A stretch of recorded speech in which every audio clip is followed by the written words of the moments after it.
আজকের সকালটা মামাবাড়ির এই সুন্দর গ্রামের পরিবেশটা দিয়ে শুরু করলাম। উঠানে দুটো পায়রা বসেছিল, দাদু আসাতে দেখতেই পেলেন ওরা উড়ে চলে গেল। খুবই সুন্দরভাবে অনেকক্ষণ ধরে খেলা করছিল, কিন্তু এই যে দাদু চলে এলো বলে ওরা উড়ে উড়ে চলে গেল। Hello everyone, good morning. কেমন আছেন সবাই? আশা করছি সবাই খুব ভালো আছেন, সুস্থ আছেন, আর আমরাও বেশ ভালো আছি। আমার আজকের আরও একটি নতুন ব্লগে আপনাদের সবাইকেই স্বাগত জানাই। সকাল সকাল উঠেই চা খেয়ে দিয়ে বসে আছি মা মেয়েতে দুজনে। দিদিমা তো কোনো কাজকর্ম করতে দেবে না, তো সেজন্যই আমরা দুজন মিলে বসেছিলাম। আগের দিন কি ভাগ্যে যে আমাকে ঘুগনিটা রান্না করতে দিয়েছিল সেটা আপনাদেরকে বলে বোঝানো যাবে না। আর এই যে দাদু দেখতে পাচ্ছেন একটা অ্যালোভেরা লাগিয়েছে, খুব সুন্দরভাবেই বড় হয়েছে। অনেক দিন ধরেই রয়েছে, সেজন্যই অনেক মোটা হয়ে গেছে। এত সুন্দর অ্যালোভেরা দেখে আর নিজেকে কন্ট্রোল করতে পারলাম না, এক ফালি কেটে নিলাম। আর তারপর এই যে ধুয়ে নিচ্ছি। দেখতেই পাচ্ছেন কলে কিন্তু একদমই জল বের হচ্ছে না। এখানের প্রত্যেকটা কলেই এরকমই অল্প অল্প করে জল বের হচ্ছে। প্রচণ্ড জলের কষ্ট এইদিকে। আমার শ্বশুরবাড়িতেও হ্যান্ডপাম্প কল আছে, কিন্তু এত জলের সমস্যা কখনো হয়নি। প্রচণ্ড পরিমাণে জল বের হয়, একবার পাম্প করে দিলেই 1 ঘটি জল বের হয়ে যায়। আর এখানে 1 ঘটি জল বার করতে 5 থেকে 6 বার হ্যান্ড পাম্প করতে হচ্ছে, তার সত্ত্বেও ভর্তি হচ্ছে না। তো এতটাই জলের কষ্ট এদিকে। দাদু দিদা যে কী করে সারাদিনের কাজকর্ম সারে এই জলের মধ্যে, আপনাদেরকে বলে বোঝাতে পারবো না। তো এই যে অ্যালোভেরাটা লাগিয়ে নিলাম, এটা একটু শুকিয়ে যাক, তারপর আবার স্নান করতে যাব। আর চলুন আপনাদেরকে আমার দাদুদের ফ্যামিলি মেম্বারের সাথে দেখা করিয়ে দিই। এই যে এই ছোট্ট পুচকি সোনা হয়েছে কিছুদিন আগে, তো আমি হাত দিতেই দৌড়ে চলে গেল, আমার কোলে আর এলো না। আর এদিকে দিদিমা মাংস রান্না করছিল। তো দিদিমা এই যে কষা মাংস রেখেছে, এটা এবারে আমরা সবাই মিলে খেয়ে নেব। তো দিদিমার হাতের কষা মাংস খেতে খুবই ভালো লাগে। মানে দিদিমার হাতের প্রত্যেকটা রান্নাই ভালো লাগে, কিন্তু ও একটু বেশি বকবক করে, তো তাই ওর সাথে কিন্তু প্রচণ্ড ঝগড়াও করি আমি। আর ওদিকে দাদুকে দেখতেই পেলেন খড় কাটছে। আসলে কয়দিন ধরেই তো গরুগুলো বাঁধাই রয়েছে, এমনিতেও কাটতে হয়, কিন্তু যেহেতু বাঁধা রয়েছে তাই গরুগুলো একটু বেশি খড় খাচ্ছে, আর সেজন্য একটু বেশি করে কাটতে হচ্ছে। দাদুকে বললাম তুমি একটু খাবে? বললো হ্যাঁ খাবো। তো আমি গরম গরম মুখে দিয়ে দিয়েছি, তাই আমাকে বকছে যে তুই আমার মুখটা পোড়াবি নাকি। আমি বললাম হ্যাঁ হ্যাঁ, খেয়ে নাও খেয়ে নাও। তো দাদুকে দিয়ে দিলাম 1 পিস। আর তারপরে এই যে আমি এখানে বসে পড়েছি, আমি এবার খেয়ে নেব। তো এখানে খেতে খেতে আমি কিন্তু ভাইকেও ডাকলাম, ভাই আবার চলে এলো। তো সবাই কিন্তু এই কষা মাংসের প্রেমী, বুঝতে পারছেন? মানে কষা মাংস খেতে ভালোবাসে না এমন মানুষ খুব কমই আছে। হ্যাঁ অবশ্যই থাকতেই পারে, কিন্তু খুব কমই আছে। তো এই যে আমি খাচ্ছি, আর প্রচণ্ড গরম লাগছে জানেন তো ভেতরের মাংসটা।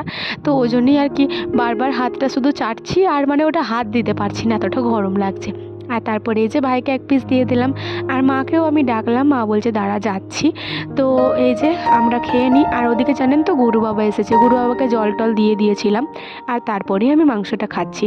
আর বুনু বলছে দিদি আমাকে একটু দাও গো। তো বুনুর জন্য আর কি একটু দিতে যাচ্ছিলাম, মা বলছে ওই ঝালটা দিস না, একটু মুখের মধ্যে চুষে নে তারপরে দে। মায়ের কথা শুনে আমি মুখের মধ্যে নিয়ে ওপরের মশলাটা খেয়ে নিলাম, তারপর শুধু মাংসটা ওকে দিলাম, আর ও খেয়ে দিয়ে বেশ কোমরে হাত দিয়ে চলে গেল। আর তারপর মাকেও এই যে খাইয়ে দিলাম। আমরা সবাই মিলেই 1 পিস 1 পিস করে খেয়ে নিয়েছি, আর দিদিমা ওদিকে রান্না করছে। আর এই যে দেখুন ইনি হচ্ছে আমার গুরু বাবা। শুধু আমার বললে ভুল হবে, আমাদের পুরো ফ্যামিলির গুরুদেব। মানে আমাদের পুরো ফ্যামিলিটাই এনার কাছে দীক্ষা নিয়েছেন। এটা যেহেতু আমার মামা বাড়ি, তো এখানে প্রত্যেকটা গ্রামে যে যে কটা ঘর আছে প্রত্যেকটা ঘরেই কিন্তু আমার একটা একটা করে মামা আছে। তো এদের মধ্যে একজনের ঘরে আর কি এসেছিল, মানে সাগর মামাতে ঘরে এসেছিল গুরুদেব। অনেকবার করেই ফোন করে ডাকাডাকি করছিল, তো সে কারণেই এসেছিল। আর যেহেতু এসেছে আমরা এখানে রয়েছি, তো অবশ্যই আমাদের সাথে দেখা করতে আসবেই, তো সে কারণেই এসেছিল আর কি। আর গুরু বাবা তো সেরকম কিছু খান না, শুধু একটু জল দিতে গেলাম, বলছে জল খাবো না, একটু চিনি ছাড়া চা করে দে। তো চিনি ছাড়া একটু চা করে দিয়েছিলাম, ওটাই খেয়েছিল। তারপর বাবা আর কি ওদের বাড়ি দিকে দেখা করতে গেল। আর এদিকে দেখুন আমরাও কিন্তু রেডি হয়ে পড়ে কুঞ্জভঙ্গ শুনতে এসেছি। আর আজকেও আমাদের ঠিকানা এই লাস্টের দিকেই পড়েছে। তো অনেক কষ্টে কিন্তু এই সামনের দিকে গিয়েছিলাম, কিন্তু তার আগে বেশ কিছুক্ষণ এখানে দাঁড়িয়ে দাঁড়িয়েই আর কি কীর্তন শুনছিলাম। আর আজকে খুব একটা গরম করেনি। আর এই যে দেখুন ইনি হচ্ছেন কীর্তনিয়া, এই 3 দিন ধরে যে কীর্তন করছে, আমি কিন্তু এনার মুখ দেখিনি, আজকেই দেখলাম। আর বেশ ভালোভাবেই কীর্তন করছিলেন। আর এখানে ওখানে না চকলেট ছড়ানো হচ্ছিল। সবাই বেশ হুড়োহুড়ি করেই চকলেট কোড়াচ্ছিল, কিন্তু আজ পর্যন্ত কখনো আমার এই অভিজ্ঞতা হয়নি। কারণ আমার প্রচণ্ড ভয় করে জানেন তো, যে এক্ষুনি যদি আমি পড়ে যাই আমাকে একদম পিষে মেরে দেবে। তো সে কারণে আর কি আমি কখনোই এগুলো কুড়াই না। আমার হাতে যদি কোনো পড়ে তো সেটা কিন্তু আমি অবশ্যই নিয়ে নিই। একটা কথা আমি মানি যে যদি নসিবে থাকে তাহলে আপনা আপনিই আসবে। তো এই যে তারপর না এখন কুঞ্জভঙ্গ একদম শেষের দিকে, আর শেষের দিকে তো বেশ কয়েকটা গান হয়, মানে ভজন হয় আর কি। তো ওতেই আর কি সবাই নাচানাচি করছে, এদের মধ্যে আমিও রয়েছি। আর সবাই মিলে বেশ নাচানাচি করলাম। আর এই যে দেখুন খুব মজা হলো। প্রচণ্ড গরম করছিল জানেন, কিন্তু তার সত্ত্বেও আমাদের নাচ কিন্তু একদম কমেনি। আর সবাইকারের সাথে আনন্দ করতে বেশ ভালো লাগে, খুবই মজা হলো। আর তারপর না আসার সময় মাকে একটা আইসক্রিম কিনে দিলাম। মায়ের যে আইসক্রিমটা একটু আগে কিনে দিয়েছিল ভাই, ওটা তো গলে গেছিলো, ওই গোলাটা বুনুকে দিয়ে দিলাম, বুনু খেয়ে নিয়েছিল। আর তারপর মাকে একটা কুলফি কিনে দিলাম। আর এদিকে জিলিপি নিয়ে নিয়েছি আমার ঠাকুমার জন্য, মানে আমার বাবার মায়ের জন্য। আপনাদেরকে তো বলেছি ঠাকুমা দাদু মানে এই গ্রামেই থাকে, গ্রামের বাড়িতে। আর তারপর না আমরা আজকে এই সাগর মামার বাড়িতে চলে এসেছি, এদের বাড়িতেই আজকের আমাদের দুপুরের খাওয়া দাওয়া হবে। তো এই যে এদের কিন্তু অনেকটা বড় উঠান বলুন। আর এই যে মাটির ঘরটি দেখছেন, এই মাটির ঘরটিতে কিন্তু খাওয়া দাওয়া হচ্ছে। তো সবাই খেতেই বসে গেছে, আমি তো ওইদিকে শাড়িটা চেঞ্জ করতে গেছিলাম।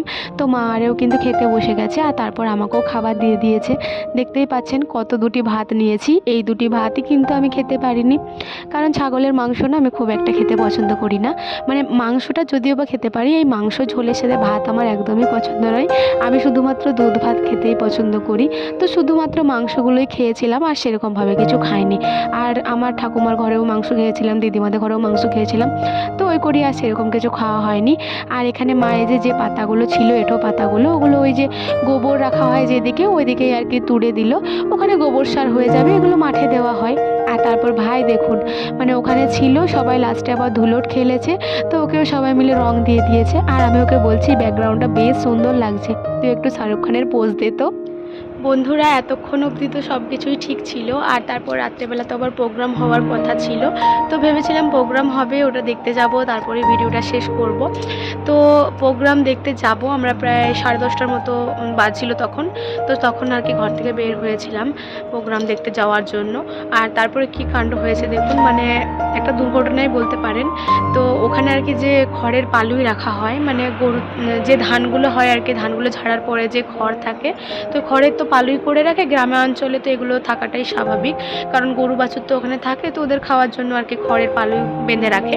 তো খড়ের পালুয়ে কিভাবে কি জানি না আগুন লেগে গেছিলো, মানে 2-3টে পালুই একদম পুরো পুড়ে গেছিলো। তো আপনাদেরকে ভিডিও ক্লিপটি দেখিয়ে দিচ্ছি, দাঁড়ান।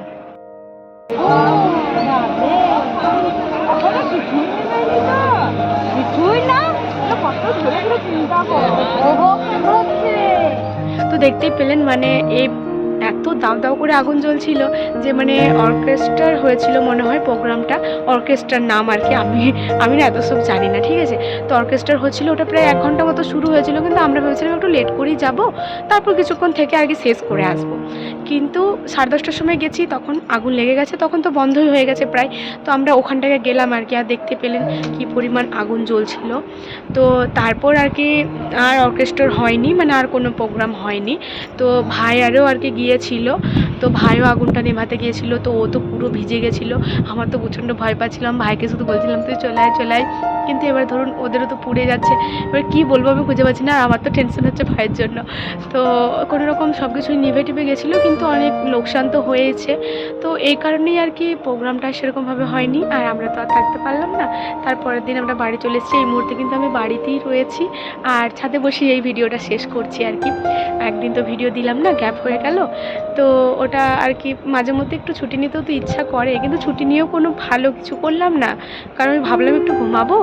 ঘুম এলো কোথায়, ফোনটা ঘাঁটতে ঘাঁটতেই সময়টা চলে গেল। আজকে কিন্তু একটুও ঘুম হয়নি। এমনিতে এত কাজের মধ্যে থাকি তখন কিন্তু সব জিনিসটাই টাইমে টাইমে হয়, কিন্তু যেদিন ভাবে একটু ছুটি নেব, একটু ঘুমাবো, সেদিন কিন্তু কিচ্ছুটি হবে না। তো সেটাই হলো আজকে আমার সাথে। তো আজকের ভিডিওটি আমি এখানেই শেষ করে দিচ্ছি। ভালো লাগলে একটি লাইক করে দেবেন এবং সাবস্ক্রাইব করে আমার ছোট্ট চ্যানেলটির পাশে থাকবেন। আবারও দেখা হবে কালকে একটি নতুন ভিডিওর সাথে। ততক্ষণের জন্য সবাই ভালো থাকুন, সুস্থ থাকুন। আর এই গরমে একটু বেশি বেশি করে জল খাবেন। যদিও বৃষ্টি পড়ছে, এখন একটু ঠান্ডা ঠান্ডা লাগছে, তাও সবাই একটু বেশি করে জল খাবেন। আর কাল থেকে আমি রেগুলার ব্লগ দেওয়ার চেষ্টা করব, আশা করি আপনাদের ভালো লাগবে।